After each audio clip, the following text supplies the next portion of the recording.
नमस्कार दोस्तों, मैं एस्ट्रो वास्तु कंसल्टेंट कंचना झा स्वागत करती हूँ आप सबका अपने YouTube चैनल बोल कंचना झा के। मेरे YouTube चैनल पर धार्मिक, आध्यात्मिक, सामाजिक, motivational, social, astrological, palmistry, vastu आदि ऑकल्ट साइंस से रिलेटेड वीडियो पोस्ट किए जाते हैं। मैं बहुत ही सीधी और सच्ची बातें करती हूँ। किसी प्रकार का वहम ना मैं स्वयं करती हूँ, ना अपने दर्शकों के दिमाग में कोई अंधविश्वास वाली बातें डालती हूँ। आज मैं बात करूंगी मांगलिक दोष की। ज्योतिष शास्त्र में जितने भी दोष या योग दिए हुए हैं उनमें से प्रमुख दोष है मांगलिक दोष। और ये दोष मंगल ग्रह की किस हाउस में मंगल ग्रह की पॉजिटेड है उससे ये दोष बनता है। मंगल ग्रह साहस, ऊर्जा और पराक्रम का प्रतीक है। ये उग्र, उष्ण और ऊर्जावान एक अग्नि तत्व ग्रह है। यह पुरुष एवं स्त्री के शरीर में और स्वभाव में उग्रता का और उत्तेजना का संचार करता है। कुंडली में फर्स्ट हाउस में, फोर्थ हाउस में, सेवंथ में, एट्थ में और ट्वेल्थ में मंगल की स्थिति मांगलिक दोष बनाती है। साउथ इंडिया में सेकंड हाउस के मंगल को भी मांगलिक दोष में ही काउंट किया जाता है। तो इस तरह से यानी टोटल हाउसेस हमारे कुंडली में 12 होते हैं। तो और अगर लग्न से, फिर चंद्र से और शुक्र से, इन तीनों से अगर हम देखेंगे तो लगभग हर चौथे व्यक्ति के कुंडली में मांगलिक योग बनेगा। इसलिए मेनली इसको लग्न से ही देखना चाहिए। ये कुछ ज्योतिर्विदों के विचार हैं कि चंद्र से भी और शुक्र से भी देखना चाहिए, लेकिन मैं मानती हूँ कि मेनली लग्न से ही मांगलिक दोष देखना चाहिए, क्योंकि ऐसे तो हर चौथा व्यक्ति मांगलिक हो जाएगा। अगर 3 ग्रहों से देखा जाए तो किसी न किसी से व्यक्ति मांगलिक हो ही जाएगा। इसलिए प्रमुखतया लग्न से ही मांगलिक दोष देखा जाना चाहिए। अब जन्म के साथ ही व्यक्ति मांगलिक क्यों हो जाता है? जो ग्रह स्थिति थी हमारे जन्म के समय उसी के अनुसार हमारी कुंडली में मंगल की स्थिति भी होगी, उसी समय के अनुसार।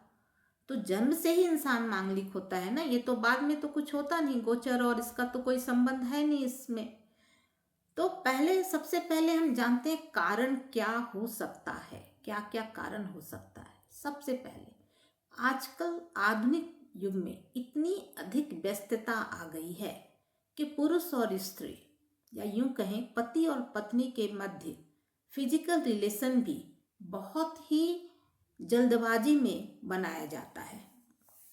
प्यार से कम और तकरार से अधिक बनता है, जबकि इस एकांत के क्षण में एक दूसरे के प्रति प्यार, अपनापन और समर्पण की भावना होनी चाहिए।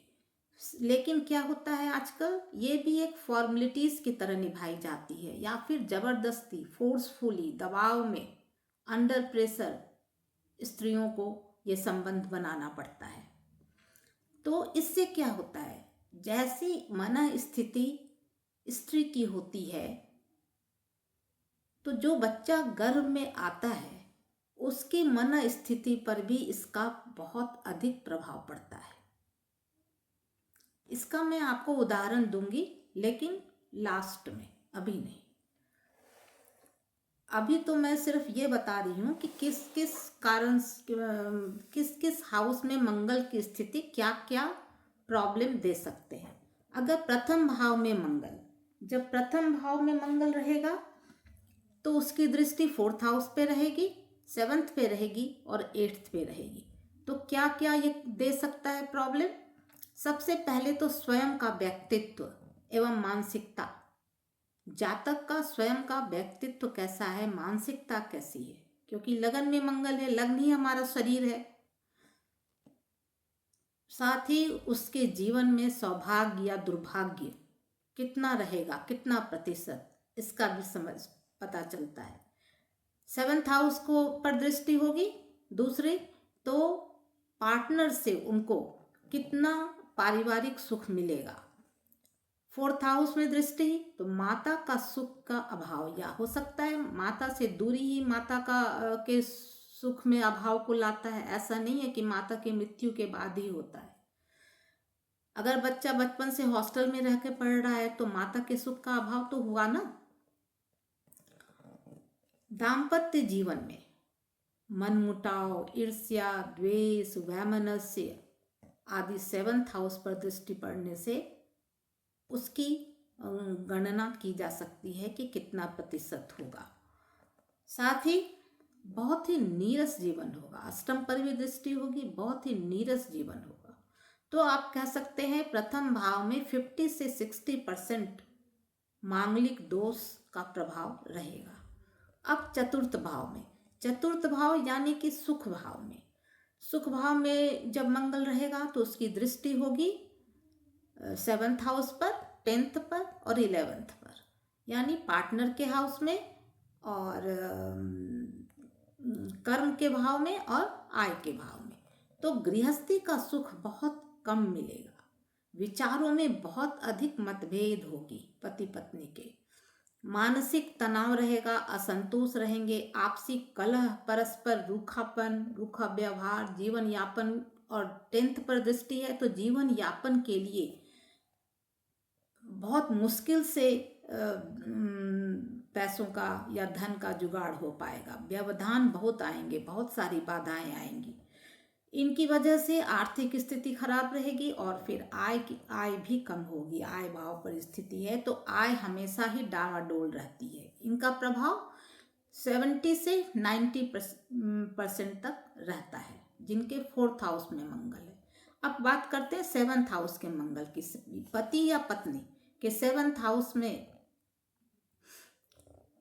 मंगल रहने से दृष्टि उनकी होगी 10th पर, लगन पर और 2nd हाउस पर। तो इस हाउस का मंगल जीवन साथी की आयु को छीन करता है, क्योंकि 2nd हाउस से ही आयु देखा जाता है जीवन साथी का।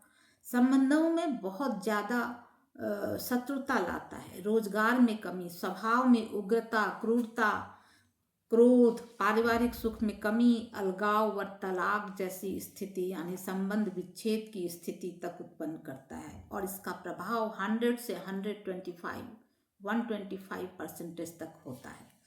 अष्टम भाव में कुंडल अगर मंगल की से मांगलिक योग बन रहा है, अष्टम भाव में मंगल के होने से, तो इस हाउस का मंगल अति अनिष्टकारी होता है, बहुत ही अनिष्टकारी होता है। इनकी दृष्टि रहती है 11th, 2nd और 3rd हाउस पे। तो आर्थिक स्थिति में बहुत गिरावट होगी। जीवन साथी की आयु को कम करेगा क्योंकि 2nd हाउस पर भी दृष्टि है। शनि, राहु, केतु, सूर्य आदि जो विच्छेदात्मक ग्रह होते हैं, इनकी अगर इस हाउस पर दृष्टि हो जाए तब तो मांगलिक दोष बहुत अधिक बढ़ जाता है, यानी कि नहले पर दहला हो जाता है। वैवाहिक संबंध टोटली डिस्ट्रॉय हो जाता है, समाप्त हो जाता है। संबंध विच्छेद हो जाएगा, अलगाव हो जाएगा, तलाक हो जाएगा, यहाँ तक कि जीवन के जल्दी समाप्त होने की भी बहुत संभावना रहती है। इसका प्रभाव अत्यधिक होता है 8th हाउस के मंगल का। तो हम कह सकते हैं 200 से लेकर 250% तक इसका प्रभाव होता है मांगलिक दोष का। अब देखते हैं 12th हाउस में मंगल की स्थिति क्या प्रभाव देती है। ये कुंडली का लास्ट हाउस है ना। तो यहाँ से मंगल की दृष्टि 3rd, 6th और 7th हाउस पर रहता है। अतः जीवन में जिसके 12th हाउस में मंगल है, उसके जीवन में उसके भाई बहनों का बहुत अधिक वो रहता है, क्या कहते हैं उसको, हस्तक्षेप बहुत अधिक। साथ ही अपनों से ही शत्रुता रहती है हमेशा। और सैया सुख की बहुत कमी होगी। पति पत्नी के बीच कभी भी अच्छे से फिजिकल रिलेशन नहीं बनेगा। जिस वजह से हो, दूरी से हो, गुस्से में हो या किसी और वजह से हो, लेकिन नहीं हो पाएगा, बहुत कम होगा। तो इसका प्रभाव सबसे कम यानी 50 से 70% तक हम मानकर चलते हैं। साउथ इंडिया में 2nd हाउस का भी देखा जाता है। तो 2nd हाउस में अगर के मंगल को अगर हम मांगलिक दोष मानते हैं, साउथ इंडिया के ज्योतिषी मानते हैं, तो उसके अनुसार यह धन भाव में होने के कारण स्वयं के लिए धन और मारक भाव भी हुआ स्वयं के लिए। तो जीवन साथी की आयु का भाव और अपने लिए मार्ग का भाव हुआ, तो दोनों के ही आयु के लिए ये कष्टकारी है। इनकी दृष्टि 5th, 9th और 10th पर होगी, तो इंसान क्या होगा, संतान के प्रति भी रूखापन होगा, संतान से भी उतना प्यार नहीं होता है, प्रेम लाड़ में बहुत कमी रहेगी बच्चों के, घरेलू सुख में कमी होगी, आर्थिक तंगी, धर्म व भाग्य के हानि निश्चित है 2nd हाउस के मंगल से। तो इस दोष का प्रभाव 60 से 70% तक हम मानते हैं। अब जानते हैं कि मांगलिक दोष का निवारण कैसे हो सकता है। कुछ प्रमुख निवारण के मैं उपाय बताऊं, कुछ प्रमुख के निवारण के वो बताऊंगी, पॉइंट्स बताऊंगी। जैसे यदि पुरुष या स्त्री, या यूं कह सकते हैं कि वर और कन्या या पति और पत्नी की जन्म कुंडली में मंगल एक ही भाव में बैठा है तो मांगलिक दोष का निवारण हो जाता है। यदि पुरुष की कुंडली में जिस हाउस में मंगल है वहीं पर स्त्री की कुंडली में शनि या राहु बैठे हों तो मांगलिक दोष का निवारण हो जाता है। गुरु या शुक्र लग्न में हो, वक्री अस्त नीच राशि का मंगल हो तो दोष रहित हो जाता है, कुंडली मंगल दोष से रहित हो जाता है। मंगल यदि पूर्ण बली चंद्र के साथ युति में हो तो मांगलिक दोष कम हो जाता है। कुछ ज्योतिष शास्त्रियों के अनुसार अगर मेष राशि का मंगल हो, वृष राशि का हो, सिंह का हो, कुंभ लग्न वाले का हो, वर या कन्या किसी का भी, तो मांगलिक दोष नहीं माना जाता। कुछ और विद्वानों के अनुसार 1st हाउस में मेष राशि का मंगल, 4th हाउस में वृश्चिक राशि का मंगल और 7th हाउस में उच्च राशि मकर का मंगल और 8th हाउस में नीच राशि कर्क का मंगल अगर हो, साथ ही 12th हाउस में मीन राशि का मंगल हो तो मांगलिक दोष नहीं रहता, यानी मांगलिक दोष का निवारण हो जाता है, या यूं कहें कि परिहार हो जाता है। अर्थात ये सब स्थितियां मंगल दोष का निवारण करती हैं। तो इसके लिए सबसे पहले अगर ये होना चाहिए कि मांगलिक स्त्री का विवाह मांगलिक से ही हो। क्यों हो? इसलिए कि जब 2 प्लस को प्लस प्लस प्लस क्या होता है, प्लस ही होता है। ऐसे ही जब माइनस माइनस करो आप तो प्लस ही बनेगा। तो क्या होता है, अगर दोनों मांगलिक होंगे तो जीवन चल जाता है। लेकिन स्त्री को इसके लिए मंगल चंडिका स्रोत का पाठ करना चाहिए, साथ ही पार्वती स्रोत का पाठ करना चाहिए और सौभाग्य सतनाम स्रोत का पाठ करना चाहिए। इनमें से किसी एक का पाठ डेली करना चाहिए स्त्री को विवाह के पश्चात। और वर के लिए विवाह के पहले भी कर सकते हैं ताकि पति मांगलिक ही मिले। मांगलिक के लिए मांगलिक अच्छा होता है। एक मंत्र है स्त्रियों के लिए, हे गौरी शंकर अर्धांगी यथा त्वम शंकर प्रिया तथा माम कुरु कल्याणी कांता कांता नाम सुदुर्लभम। ये इसका जाप करने से भी अच्छे पति की प्राप्ति होती है मांगलिक कन्या को। ऐसे ही पुरुषों के लिए भी एक दुर्लभ मंत्र है, एक दंत शरणागति स्रोत। अगर वो इसका पाठ 21 दिन तक 21 बार करें, 21 श्लोकों का, तो उनको भी पत्नी बहुत अच्छी मिलती है। तो अब कंक्लूजन में कह सकते हैं आप कि मांगलिक दोष का निवारण के बहुत सारे उपाय हैं। ये आवश्यक है कि जो कुंडली मिलान कर रहा हो वो जानकार हो, तभी वो बता सकता है कि मांगलिक दोष का परिहार हो रहा है या नहीं। अब मैं बताती हूँ मना स्थिति। जो मैंने कहा कि किसी स्त्री का की जैसी मना स्थिति रहेगी उसी प्रकार का उसका पुत्र पैदा होगा। महाभारत में एक प्रसंग आता है कि जब महाराज शांतनु के दोनों पुत्र चित्रांगद और विचित्रवीर्य, दोनों का ही, चित्रांगद का युद्ध में और विचित्रवीर्य की भी मृत्यु हो गई, तो रानी सत्यवती जो भीष्म की सौतेली माँ थी, और भीष्म ने प्रण किया था कि मैं विवाह नहीं करूंगा, उनको वचन दिया था रानी सत्यवती को। तो सत्यवती को लगा कि अब तो कौरव वंश का खात्मा हो जाएगा। तो सत्यवती ने महर्षि पराशर के पुत्र महर्षि व्यास से जो उनका महर्षि पराशर से संयोग करने पर उनको पैदा हुआ था, जन्म हुआ था महर्षि वेद व्यास का।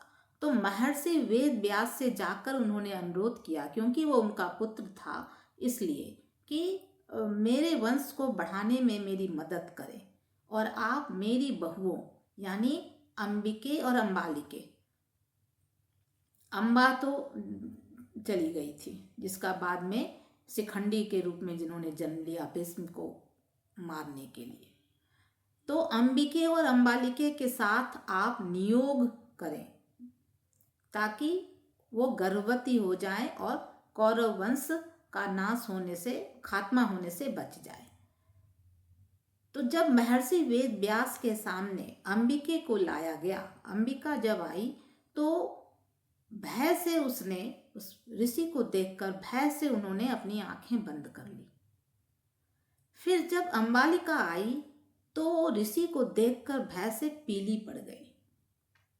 तो क्या हुआ, अंबिका का जो पुत्र हुआ वही धृतराष्ट्र हुए, यानी उनकी माता ने संयोग करते समय अपनी आंखें बंद कर ली तो पुत्र भी अंधा ही पैदा हुआ।